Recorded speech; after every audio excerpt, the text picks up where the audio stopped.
Police say an 18-year-old was shot and killed by police officers and sheriff's deputies Saturday night. It happened outside a hardware store in Ottawa, Kansas on Princeton Street. Authorities say a situation involving a man named Joseph Jennings and officers escalated. The officers shot Jennings, though Jennings' family says he was unarmed. He later died at the hospital. KCTV5's Brooks Fowler was in Ottawa, where he learned much more about the man who died and the events that led up to that shooting. Why did it take them shooting him 16 times at least? We are thankful that no police officers or sheriff's deputies were injured while defending themselves from the potential threat of serious bodily harm. 18-year-old Joseph Jennings had big dreams. He was starting school on Monday for underwater welding.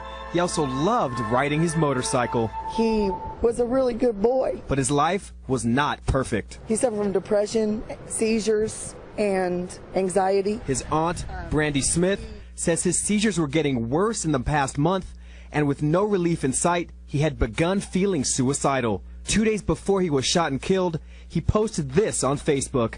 "Tonight is the night.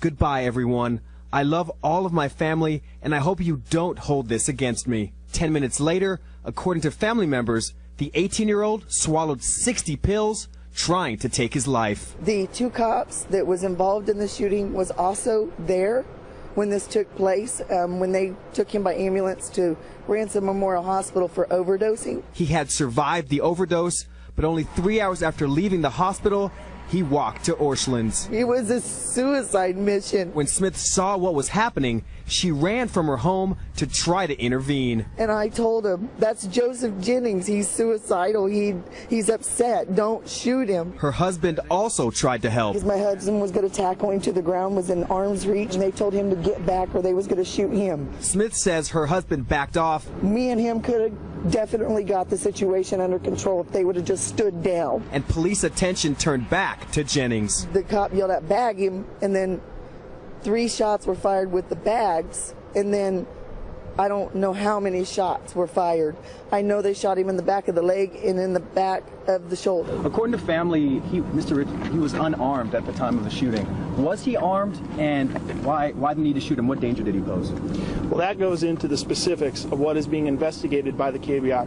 We're not going to comment on any of the details at this point because, as I said, this is an ongoing investigation. We extend our heartfelt condolences and compassion to the family of Mr. Jennings. You must still be in shock over what... I'm in shock because I never seen no gun, and I was standing right there the whole time. From Ottawa, Brooks Fowler, KCTV5 News.